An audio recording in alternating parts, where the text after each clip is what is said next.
Assalamualaikum warahmatullahi wabarakatuh. Hai teman-teman semua, perkenalkan saya Agnita Prihandini dari jurusan Tadris Biologi semester 4 dengan nomor induk mahasiswa 1908106170.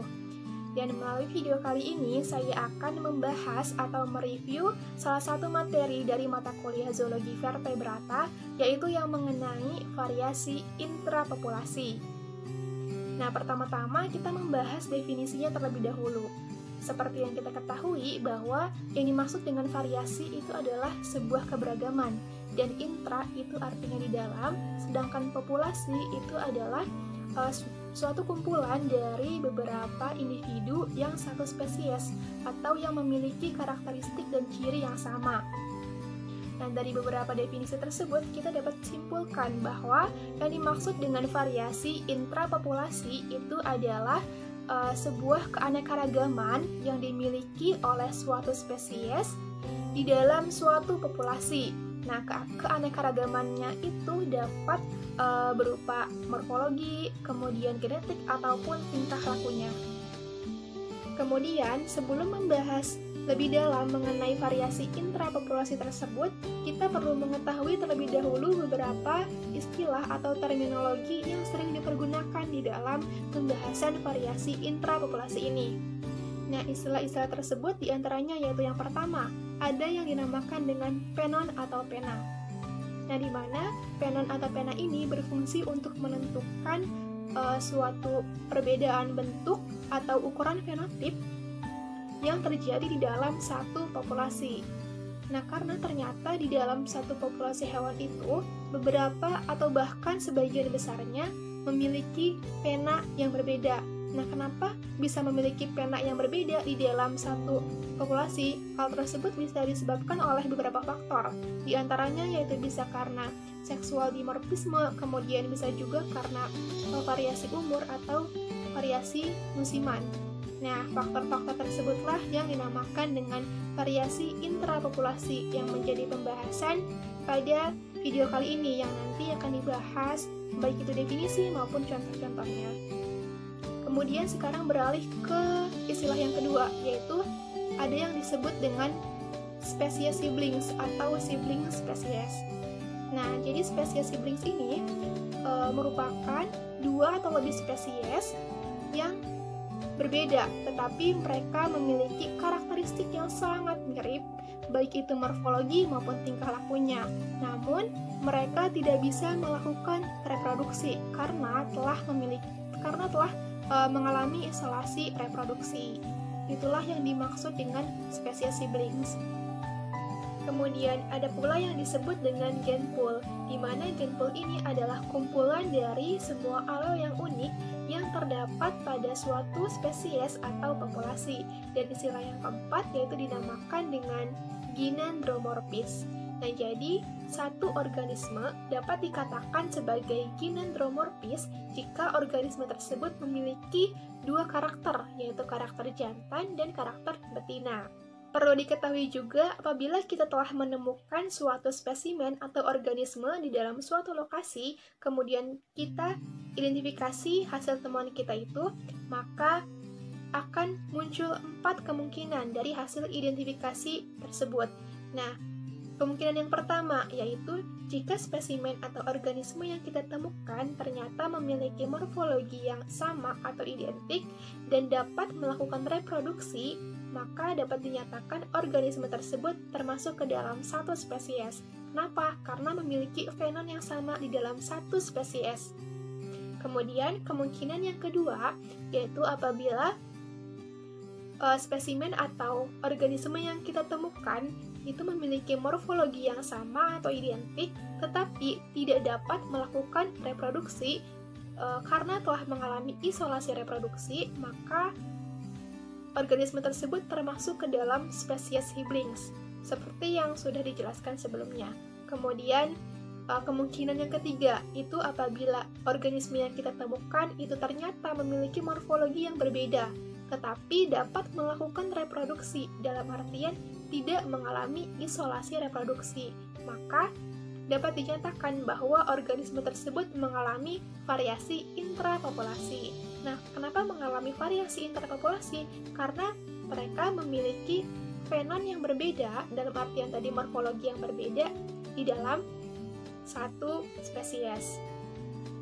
Nah, kemudian kemungkinan yang keempat itu jika organisme atau spesimen yang kita temukan ternyata memiliki morfologi yang berbeda dan juga tidak dapat mengalami reproduksi, yang artinya telah mengalami isolasi reproduksi, maka dapat dinyatakan organisme tersebut merupakan termasuk ke dalam spesies yang berbeda. Kemudian selanjutnya, berdasarkan faktor-faktor penyebabnya, variasi intrapopulasi ini dapat dibedakan menjadi dua jenis, yaitu ada variasi genetik dan juga variasi non-genetik. Nah, apa sih yang dimaksud dengan variasi genetik itu? Jadi, variasi genetik itu merupakan suatu variasi yang diakibatkan oleh faktor genetik atau suatu keanekaragaman yang terjadi pada genom suatu organisme, baik itu pada gen maupun kromosomnya.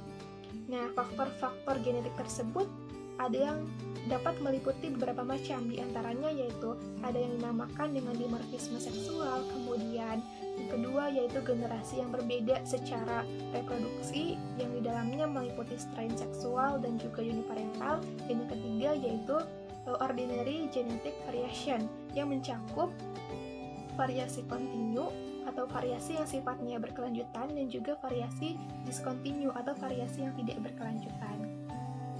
Nah, adapun yang dimaksud dari dimorfisme seksual itu merupakan suatu perbedaan sistematik luar atau perbedaan morfologi antar individu yang memiliki jenis kelamin yang berbeda di dalam spesies yang sama. Nah, itu artinya di dalam satu spesies, antar individu maupun organisme yang memiliki jenis kelamin jantan maupun jenis kelamin betina, itu mereka memiliki perbedaan bentuk maupun morfologinya. Nah, perbedaannya itu bisa mencakup perbedaan ukuran tubuh, kemudian warna tubuh, atau dapat dilihat dari ada dan tidak adanya suatu bagian tubuh yang dapat diamati secara morfologi. Nah, seperti perhiasan bulu, kemudian tanduk, ataupun taring. Nah, berikut ini merupakan beberapa contoh spesies atau organisme yang saya temukan di lingkungan sekitar saya yang mengalami variasi genetik, khususnya yaitu dimorfisme seksual. Contoh spesies yang pertama yaitu pada burung lovebird.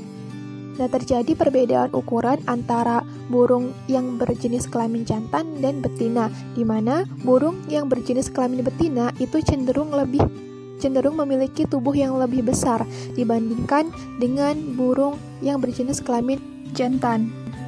Kemudian dapat dilihat juga ada perbedaan warna antara burung lovebird jantan dengan burung lovebird betina.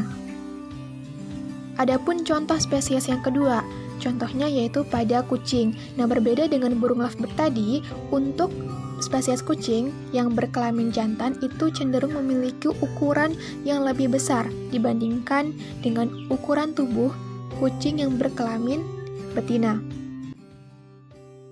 Kemudian yang kedua yaitu variasi non-genetik. Nah, variasi non-genetik ini kebalikan dari variasi genetik tadi, yaitu suatu variasi baik itu bentuk maupun morfologi yang dimiliki oleh suatu spesies dalam suatu populasi yang ditunjukkan karena adanya perbedaan umur. Dan biasanya variasi umur ini terjadi pada spesies yang mengalami metamorfosis seperti kupu-kupu dan juga katak. Contohnya misalnya pada katak. Nah, katak ini ketika dia masih berbentuk telur, kemudian menetas menjadi kecebong, dia hanya memiliki ekor yang berfungsi untuk berenang. Kemudian semakin katak tersebut mengalami metamorfosis menjadi katak muda, kemudian menjadi katak dewasa, maka katak memiliki kaki yang berfungsi untuk melompat. Nah, hal itu menunjukkan bahwasannya semakin bertambahnya umur atau setiap kali melakukan metamorfosis, katak pasti mengalami juga perubahan fisik yang sangat berbeda. Dan itu merupakan salah satu contoh dari variasi umur. Selanjutnya, variasi yang kedua itu dinamakan dengan variasi musiman. Nah, variasi musiman ini merupakan suatu keanekaragaman atau suatu perbedaan morfologi pada suatu spesies yang diakibatkan oleh perbedaan musim. Nah, dalam artian, ketika musimnya berbeda, maka spesies tersebut akan mengalami perubahan atau perbedaan secara morfologi maupun bentuknya. Nah, contohnya itu terjadi pada spesies rubah, di mana spesies rubah atau dengan nama ilmiah Vulpes lagopus itu terkenal dengan bulu musim dinginnya yang berwarna putih. Sedangkan ketika memasuki musim panas, bulu rubah itu berubah menjadi warna coklat kehitaman. Selanjutnya ada yang disebut dengan variasi sosial. Nah, contohnya itu terjadi pada rayap. Nah, seperti yang kita ketahui bahwa rayap ini secara umum dibagi menjadi 3 kasta, yaitu ada kasta penjaga, kasta pekerja, dan juga kasta reproduksi. Dan masing-masing jenis rayap dari ketiga kasta tersebut memiliki jenis bentuk dan morfologi yang berbeda-beda. Adapun variasi ekologi. Nah, variasi ekologi ini dapat meliputi variasi habitat, kemudian variasi yang diakibatkan oleh kondisi iklim, ada juga variasi alometrik dan variasi neurogenik. Dan yang terakhir dari variasi non-genetik itu ada yang dinamakan dengan variasi traumatik. Variasi traumatik dapat diakibatkan oleh 2 hal. Nah, bisa karena induksi parasit dan juga bisa karena kelainan morfologi. Nah, contohnya, misalnya di dalam satu spesies itu ada satu atau beberapa individu yang terpapar virus atau jamur, dan jamur tersebut mengakibatkan adanya perbedaan pada morfologi dari individu yang terpapar jamur dengan individu yang tidak terpapar jamur di dalam spesies yang sama. Dan itulah sedikit penjelasan mengenai variasi intrapopulasi. Semoga dapat dipahami dan semoga bisa bermanfaat untuk teman-teman semua. Terima kasih. Wassalamualaikum warahmatullahi wabarakatuh.